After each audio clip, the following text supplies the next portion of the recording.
आज की वीडियो में बात करेंगे यूपीआरटी फॉर्म 2025-26 को आप किस तरीके से ऑनलाइन अप्लाई कर सकते हैं। यूपीआरटी 2025-26 के ऑनलाइन फॉर्म को अप्लाई करने के लिए आपको बेसिक शिक्षा विभाग उत्तर प्रदेश के ऑफिशियल वेबसाइट पे आना होगा।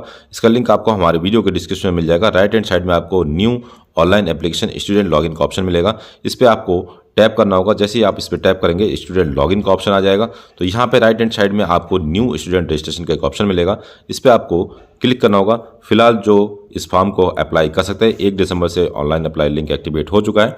यहाँ पे 2 ग्रुप में आप फॉर्म को अप्लाई कर सकते हैं। अलाभित समूह में अनुसूचित जाति, अनुसूचित जनजाति, सामाजिक और शैक्षिक रूप से पिछड़े वर्ग अर्थात ओबीसी वाले अप्लाई कर सकते हैं। एवं दुर्बल वर्ग में माता पिता में संरक्षक की जो अधिकतम वार्षिक आय है 1 लाख से कम होनी चाहिए। अर्थात यदि आप जनरल में हैं और 1 लाख से कम यदि आप इनकम सर्टिफिकेट बनवा लेते हैं तो आप दुर्बल वर्ग में फॉर्म को अप्लाई कर पाएंगे। उसके बाद फॉर्म आपके सामने ओपन हो जाएगा। सबसे पहले आपको डिस्ट्रिक्ट सेलेक्ट करना है। जिस भी डिस्ट्रिक्ट से आप बिलोंग करते हैं उस डिस्ट्रिक्ट को आप यहाँ पे सेलेक्ट करेंगे। उसके बाद आपको एरिया टाइप सेलेक्ट करना है। जिस भी एरिया से आप सेलेक्ट करते हैं संबंधित है रूरल अर्थात ग्रामीण या फिर अर्बन शहरी में आप अपने अकॉर्डिंग स्थायी निवास के आधार पर इसको सेलेक्ट कर सकते हैं। उसके बाद आपको टाउन सेलेक्ट करना है। जिस भी टाउन के आप रहने वाले हैं उसको आप सेलेक्ट करेंगे। ग्राम पंचायत की बात करें तो जो भी आपका ग्राम पंचायत होगा तो उसको आप यहाँ पे सेलेक्ट करेंगे। उसके बाद आपको फुल नेम ऑफ स्टूडेंट यहाँ पे मेंशन करना होगा और डेट ऑफ बर्थ आपको यहाँ पे मेंशन करना होगा। बेसिकली यहाँ पे 7 साल से कम यदि डेट ऑफ बर्थ है तो आप फॉर्म को अप्लाई कर सकते हैं। उसके बाद सर्टिफिकेट नंबर आपको अप्लाई करना होगा, क्लास चूज़ करना होगा, मोबाइल नंबर, जेंडर, कैटेगरी आपको सेलेक्ट करना होगा और अपलोड डॉक्यूमेंट आपको यहाँ पे करना होगा। उसके बाद कैप्चा कोड फिल करके रजिस्टर्ड ऑप्शन पे क्लिक कर सकते हैं। जैसे ही आप यहाँ पे डेट ऑफ बर्थ को टाइप करेंगे तो ऑटोमेटिकली आपको बच्चे का क्लास यहाँ पे दिखाई देगा। यदि आपके बच्चे का एडमिशन क्लास 1 में हो सकता है डेट ऑफ बर्थ के अकॉर्डिंग तो आपको यहाँ पे क्लास 1 दिखाई देगा। यदि आपके बच्चे का एडमिशन क्लास 1 से नीचे की क्लास में अर्थात नर्सरी या फिर यूकेजी में हो सकता है तो आपको पर्टिकुलर उस क्लास का नाम यहाँ पे ऑटोमेटिकली दिखाई देगा। ये सारा जो है ऑटो फैच होगा अर्थात डेट ऑफ बर्थ के आधार पर ही बच्चे का क्लास चूज ऑटोमेटिकली होगा। उसके बाद यहाँ पे आपको जेंडर सेलेक्ट करना होगा और कैटेगरी में आपको 2 ऑप्शन आएंगे, दुर्बल वर्ग और अवंचित वर्ग। तो दुर्बल वर्ग यदि आप सेलेक्ट करते हैं तो आपको यहाँ पे इनकम सर्टिफिकेट नंबर यहाँ पे फिल करना होगा। इनकम जो है पिता की होनी चाहिए और 1 लाख से कम। तो इनकम सर्टिफिकेट का जो नंबर होता है सीरियल नंबर, सर्टिफिकेट नंबर, वो आपको यहाँ पे मेंशन करना होगा और इनकम सर्टिफिकेट ही यहाँ पे आपको चूज फाइल ऑप्शन की सहायता से अपलोड करना होगा। उसी तरीके से यदि आप यहाँ पे दुर्बल वर्ग की जगह अलाभित समूह चूज़ करते हैं तो उस कंडीशन में आपको कास्ट सर्टिफिकेट, यदि आप एससी से हैं तो आपको यहाँ पे एससी सर्टिफिकेट का जो कि पिता के नाम का एससी सर्टिफिकेट होना चाहिए तो उस सर्टिफिकेट का आपको यहाँ पे नंबर फिल करना होगा। उसके बाद एससी सर्टिफिकेट का आपको यहाँ पे डॉक्यूमेंट अपलोड करना होगा। अगर किसी बच्चे का डेट ऑफ बर्थ 2019 हो या 20 हो तो ऑटोमेटिकली आपको यहाँ पे प्री प्राइमरी क्लासेस दिखाई देगा। अगर किसी बच्चे का डेट ऑफ बर्थ 3/4/2017 अर्थात 17 के आसपास का डेट ऑफ बर्थ वाले जो स्टूडेंट होंगे वो आरटी के फॉर्म को अप्लाई नहीं कर पाएंगे। यहाँ पे साफ साफ आपको दिखा दे रहा होगा student not eligible for admission under RT act.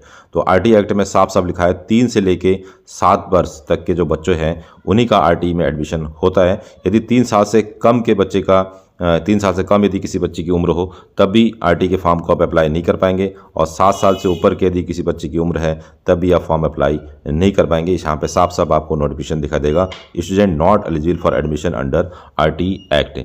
इसी तरीके से जो डॉक्यूमेंट आपको अपलोड करने होंगे वो आप यहाँ पे जेपीईजी या फिर जेपीजे फॉर्मेट में अपलोड कर सकते हैं जिसकी साइज 100 KB से कम होनी चाहिए। यहाँ पर एक ऑप्शन आपको दिखाई देगा जुड़वा बच्चों के पंजीकरण के लिए चेकबॉक्स पर टिक करें। यदि जुड़वा बच्चे हैं तभी आप इसको चेकबॉक्स में टिक का निशान लगाएंगे, अदरवाइज आपको इसको छोड़ना होगा। और उसके बाद आपको एक कैप्चा कोड यहाँ पे दिखाई देगा। कैप्चा कोड को यहाँ पे बॉक्स में आपको मेंशन करना होगा। फिर आपको रजिस्टर्ड वाले ऑप्शन पे क्लिक करना होगा। ध्यान रखेंगे यहाँ पे 2 वर्ग है, अलाभित और दुर्बल वर्ग। दुर्बल वर्ग में केवल 1 लाख रुपए से कम जिनकी इनकम हो अर्थात जनरल के कैटेगरी के जो परिवार है, फैमिली है, वही 1 लाख से कम की इनकम के आधार पर जो है दुर्बल वर्ग में फॉर्म को अप्लाई करेंगे। इसके अलावा अनुसूचित जाति, अनुसूचित जनजाति, सामाजिक रूप से पिछड़े वर्ग एवं निःशक्त एवं विकलांग बच्चे उनको इनकम सर्टिफिकेट की आवश्यकता नहीं होगी। केवल उनको एससी में है तो एससी की सर्टिफिकेट की आवश्यकता होगी जो कि पिता के नाम से भी हो सकता है या फिर बच्चे के नाम से भी हो सकता है। उसी तरीके से ओबीसी वाले भी अपने पिता के नाम से प्रमाण पत्र बनवा के फॉर्म को अप्लाई कर पाएंगे। उसके बाद आपके सामने कुछ इस तरीके का इंटरफेस आ जाएगा। यहाँ पे व्यू कास्ट सर्टिफिकेट के ऊपर आप क्लिक करके सर्टिफिकेट को देख सकते हैं कि किस तरीके से आपने सर्टिफिकेट अपलोड किया है। फर्दर आपको यहाँ पे राइट हैंड साइड में कंप्लीट द फॉर्म का ऑप्शन आएगा, इस पर आपको टैप करना होगा। नेक्स्ट पेज में आपको पेरेंट्स एवं गार्जियन डिटेल देना होगा, जिसमें सबसे पहले फादर्स नेम आपको मेंशन करना होगा। ध्यान रखेंगे स्पेलिंग को आप ध्यान से यहाँ पे लिखेंगे, अदरवाइज फॉर्म आपका कैंसिल हो सकता है। बच्चे का मदर्स नेम आपको फिल करना होगा। Voter card number, epic number आप यहाँ पेरेंट्स का दे सकते हैं, जिसमें आप फादर का देंगे तो सबसे बेहतर रहेगा। अल्टरनेटिव मोबाइल नंबर यदि आप देना चाहते हैं तो दे सकते हैं। उसके बाद आपको करंट एड्रेस यहाँ पे आपको मेंशन करना होगा। करंट एड्रेस के आधार पर ही आपको स्कूल के नेम दिखाई देंगे और उसी के आधार पर ही आपको फॉर्म एक्सेप्ट किया जाएगा। यदि आप एड्रेस जो आपके डॉक्यूमेंट में है उसके आधार पर यदि एड्रेस नहीं देते हैं तो आपका फॉर्म कैंसिल भी हो सकता है। उसके बाद मंथली इनकम जो है आपको यहाँ पे मेंशन करना होगा। उसके बाद आपको यहाँ पे सेलेक्ट करना होगा मोड ऑफ एप्लीकेशन। तो मोड ऑफ एप्लीकेशन में आप यहाँ सेलेक्ट कर सकते हैं। यदि आप स्वयं भर रहे हैं फ़ोन के द्वारा, इंटरनेट कैफ़े के द्वारा, तो फर्स्ट ऑप्शन चूज़ करेंगे। कोई अन्य आपका फॉर्म अप्लाई कर रहा है तो अदर ऑप्शन चूज़ कर सकते हैं, या कोई रिलेटिव भर रहा है तो आप अपने अकॉर्डिंग किसी से भी यहाँ पे फॉर्म को भरवा सकते हैं। यदि आप स्वयं भर रहे हैं तो आप फर्स्ट ऑप्शन को यहाँ पे चूज़ करेंगे। उसके बाद आपको आपके सामने स्टूडेंट कैटेगरी का ऑप्शन आएगा, जिसमें अलावित समूह दिखाई देगा।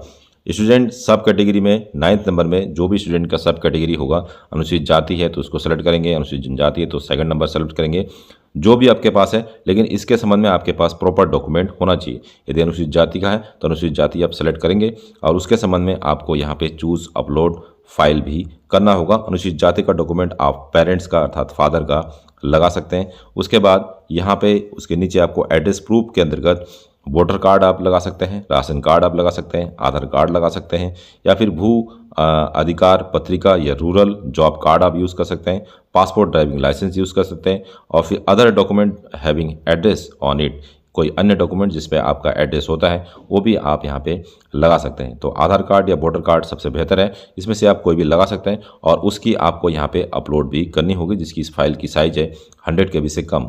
उसके बाद स्टूडेंट एज प्रूफ के रूप में आप कई सारे डॉक्यूमेंट यहाँ पे लगा पाएंगे, जैसे अस्पताल या सहायक नर्स की जो पंजीकरण अभिलेख होता है उसको लगा सकते हैं, जन्म एवं मृत्यु प्रमाण पत्र जो नगर निगम से या फिर ग्राम पंचायत से जारी होता है उसको भी लगा सकते हैं, आंगनबाड़ी का अभिलेख आप लगा सकते हैं, अभिभावक द्वारा बालक की आयु का शपथ पत्र, यदि उपरोक्त तीनों में से कुछ भी नहीं है तो एक शपथ पत्र आप बनवा सकते हैं, एफिडेविट के माध्यम से घोषणा करवा सकते हैं और उसको भी आप जन्म प्रमाण पत्र के रूप में अपलोड कर सकते हैं। तो यहाँ पे जो भी डॉक्यूमेंट यहाँ पे आप सेलेक्ट करेंगे, सामने जो चूज़ फाइल का ऑप्शन है यहाँ पे उस फाइल को आपको अपलोड करना होगा। उसके बाद यहाँ पे आपको स्टूडेंट इमेज अपलोड करने का ऑप्शन दिखाई देगा, तो स्टूडेंट इमेज को भी यहाँ पे अपलोड करेंगे। उसके बाद click here to upload all image पे क्लिक करना होगा, सारे डॉक्यूमेंट यहाँ पे अपलोड हो जाएंगे। उसके बाद जो है आप यहाँ पे पेज को स्क्रॉल करेंगे तो स्कूल नेम आपको दिखाई देगा, जैसे आप देख सकते हैं। तो आपके नियर अबाउट जो भी स्कूल होंगे उस स्कूल को आप सेलेक्ट करेंगे। इसके बारे में आप पूरी जानकारी कर सकते हैं कि फलाने स्कूल में कितने सीटें हैं और किस सीटें में आपकी सिलेक्शन की संभावना ज़्यादा है। तो जितने भी ऑप्शन आपको यहाँ पे दिखाई देंगे उस ऑप्शन को आप यहाँ पे वरीयता क्रम के अनुसार चूज़ करेंगे। उसके बाद कम से कम जो इसमें वरीयता आपको दिखाई देगा, तो जिसमें ज़्यादा स्कूल होते हैं या पर जो नगर पंचायत या जो बड़े शहर या बड़े गांव होते हैं वहाँ पे आपको ज़्यादा ऑप्शन दिखाई देंगे, और जो जहाँ पे कम होंगे तो आपको यहाँ पे सारे ऑप्शन दिखाई नहीं देंगे। तो मैक्सिमम जो है आप अपने अकॉर्डिंग अधिक से अधिक स्कूलों को यहाँ पे सेलेक्ट करेंगे तो आपके जो बच्चे की संभावना है चयन होने की वो बढ़ जाएंगी। उसके बाद यहाँ पे एक चेकबॉक्स आपको दिखाई देगा, मैं अपने पहचान पत्र को स्वेच्छा से देते हुए इसका सत्यापन RTE हेतु प्रयोग करने के लिए अधिकृत करता हूँ। यहाँ पे आपको चेकबॉक्स लगाना होगा। इस कैप्चा कोड को इस बॉक्स में आपको लिखना होगा, फिर सेव ऑप्शन पे आपको क्लिक करना होगा। आप अपना फॉर्म सबमिट कर सकते हैं। फॉर्म सबमिट होने के बाद आपको एक रजिस्ट्रेशन नंबर जनरेट करके दे दिया जाएगा। रजिस्ट्रेशन नंबर और मोबाइल नंबर को और कैप्चा कोड को डाल के आप यहाँ पे लॉगिन कर सकते हैं और फर्दर जो है आप जो भी फॉर्म अप्लाई किए होंगे उसका PDF अपलोड कर सकते हैं। उस PDF को आप भविष्य के लिए सेव करके रख सकते हैं और उस PDF के साथ साथ आपको इसको प्रिंट करना होगा और प्रिंट करवाने के साथ जब इसका लॉटरी का रिजल्ट आ जाएगा तो आपको पर्टिकुलर उस स्कूल में जमा करना होगा। तो ये सारी जो जानकारी है आप भविष्य के लिए सेव करके रख सकते हैं। उत्तर प्रदेश में प्रथम चरण में 1 दिसंबर से 19 दिसंबर तक फॉर्म अप्लाई किए जाएंगे। उसके बाद 20 दिसंबर से जो है इस आवेदन पत्रों का सत्यापन किया जाएगा एवं लॉक कर दिया जाएगा। लॉटरी निकलने की जो तिथि है 24 दिसंबर को लॉटरी प्रकाशित होगी।